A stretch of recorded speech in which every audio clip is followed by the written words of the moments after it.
Hey everyone, welcome to Boxed Up Comics. My name is Hernan and I'm doing a pre-video for New York Comic Con. I wanted to show a couple of comics that I'm going to be trying to get some sketches done at Comic Con, and then a bunch of stuff that I found at Half Price Books. It's hard to find stuff at Half Price Books that have any value and that are, very cheap, like $1 or $2.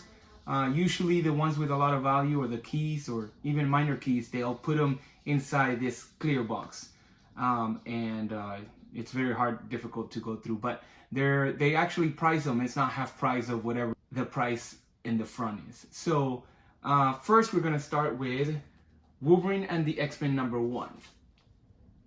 It's a blank cover. I would love to get Aaron, which is the writer, to autograph it, and then some of my favorite artists to do, quarter size face sketches on it. That's my plan for that one. I actually like this series very much. Uncanny X-Men #1 is next. I have not read this one. I got it because it was blank, and I think I paid like $2 for it, so it's awesome price. But hopefully I can get a cool sketch on that in the future. Next, Spider-Man #13. This one has a little value, and I only paid $2 for it.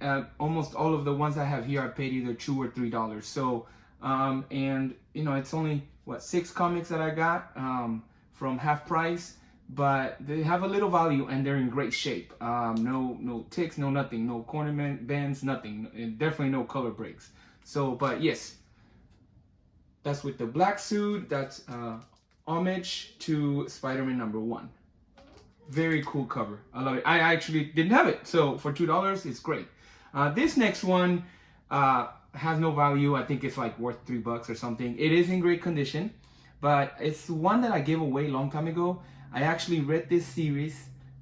Chris Claremont is going to be at New York Comic Con. This is Gen 13 #1. I think it's volume 3 or 4. I don't know. I can't remember. But it's this is during my time that I came back to comics, like a third time, and I started reading this. And I believe it was during Old Man Logan's story and Civil War that came before Old Man Logan. So around that time, or within those 3 or 4 years, I was reading this, and I thought it was very cool. I really like the art.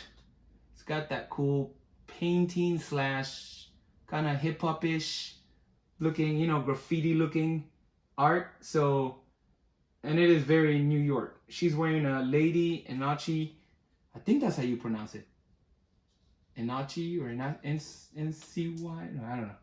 Yeah, Ennice, or maybe Enachi. I always said Enachi, but so yeah, very, very cool cover. I love the storyline, and my actually favorite cover is #2. They had it, but it was pretty beat up, so I didn't want it. This one is in great condition. Chris Claremont will be at New York Comic Con, so I am hoping that I get in line first thing when I get there on Thursday, and I would love for him to sign this one for me. It means a lot to me because I love that storyline, and it reminds me of the time that I came back and I fell in love with the comic book community and comic books in itself all over again. So next, The Amazing Spider-Man #388. This one, I always thought the cover was cool, but it wasn't like, wow, the most amazing thing ever. Because it's just Parker. It's just Peter with, I didn't know who they were. Now I know. It is, here, I actually have it saved because I knew I was going to forget. Mary Parker and Richard Parker, and that would be the parents of Peter, but they're actually LMDs, which stands for Life Model Decoys. So I'm assuming Peter thought they were really them, or I don't know. But this is it says the final chapter, so I'm gonna be looking, because now I'm super curious to read this story. Next, Rise of the Midnight Suns, Ghost Rider #28. Yes, 28. And that one is the first appearance of Lilith, Caretaker, and someone or a group called the Nine. I don't know who they are. Let me see if I have it here. The 9. Yeah, it just says that caretaker, Lilith caretaker, and the 9. So I don't know who they are. But this is the first part of the Midnight Suns series, and it's a newsstand. It's not in the poly bag, and I know that it comes with a poster. I've never had the opportunity to open one up and see, but inside, in the middle, part of the pages is one page folds open, and it looks like a poster. So I'm assuming that's it. So it has the poster with it. If that's what it is. I need to go look at the one that I have that is polybagged, and I think there might have been a poster in the back. I'm not sure, but this is a great cover. Oh, something that I never realized, and I've seen this poster plenty of times over and over again, especially throughout the years. I always thought he was riding on a street, but he's actually going up a building, so straight up. And yeah, I never realized it till I saw this figure right here and realized, I don't know what I thought it was like a person that he was, avoiding to hit or something, but no, that's the corner of the building. So, probably like a church or something, like a gargoyle or an angel or something. But yeah, he's actually going, see all the buildings right here? He's actually going up the building. So I thought that was way cooler now, right? It just made the cover way more awesome. Now next, sticking to Ghost Rider. This one is Ghost Rider 2099 number 25, which is the final comic or final episode of this volume, which is volume 1 from the 90s. It's an awesome cover. It's I believe it's double. Yeah, it's double. It's in great shape, so I don't want to mess it up. This has some value. It's actually a very rare comic to find, or at least they didn't make that many from my understanding. So when I looked it up at half price, I realized, I think it was saying, I can't remember now, but let's just $15 or something like that, maybe more. So I got it for like $2-3, and that was awesome, and it's in great condition. Okay, next and last one, the one I'm the most excited about. It's Witchblade She number 1. And this one, it's actually the first appearance of Witchblade, which I didn't know until I looked it up on the spot. I've seen this cover, I liked it. I'm a fan of Witchblade, and now recently I became a fan of She. I saw their story.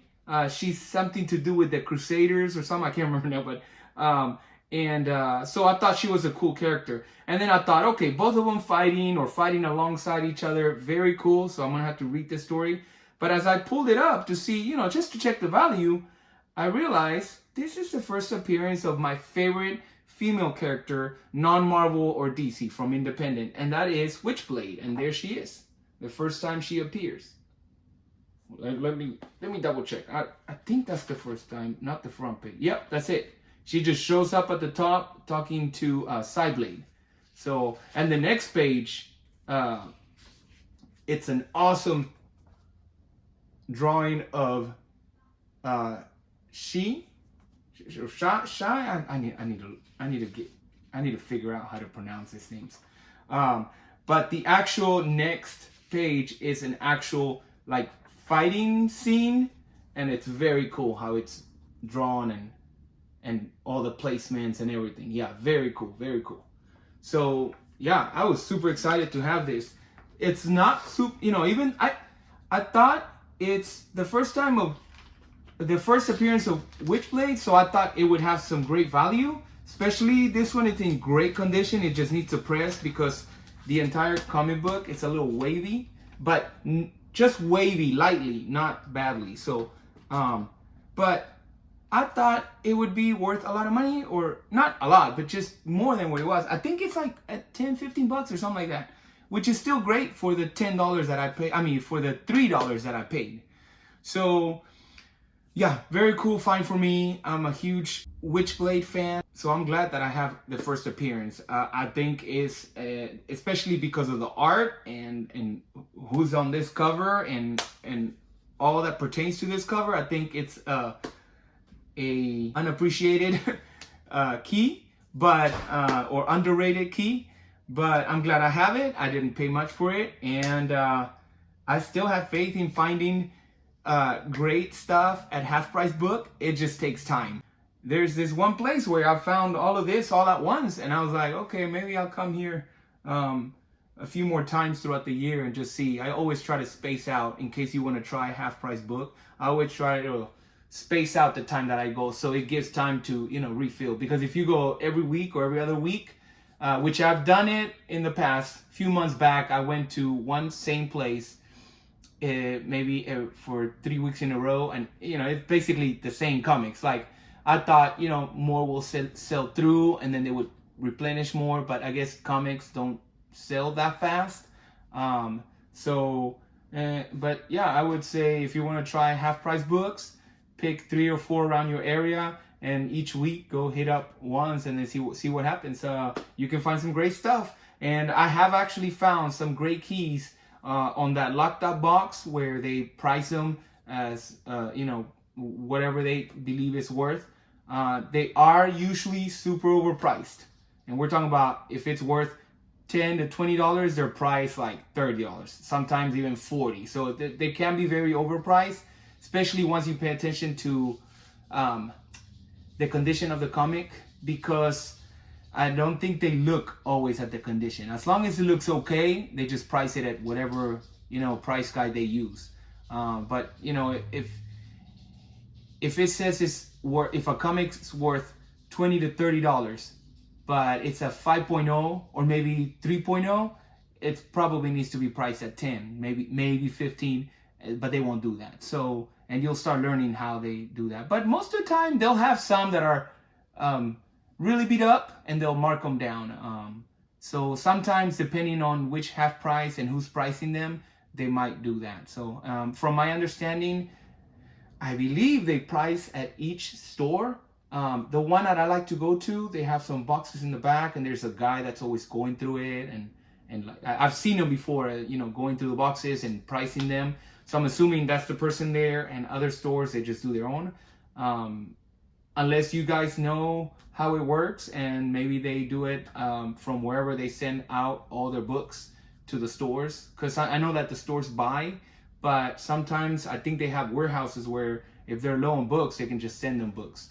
So if you know anything, please comment at the bottom. And if you enjoy the video, thank you for watching. Please like and subscribe. And if you see me at New York Comic Con, say hi. I love to meet people, have great conversations. I'm hoping that I get to not only meet the people that I admire for their skills in the comic book industry, but also just other collectors that I can have great conversations with. I can't wait. So hopefully I see you there. Thank you for watching, and see you on the next video.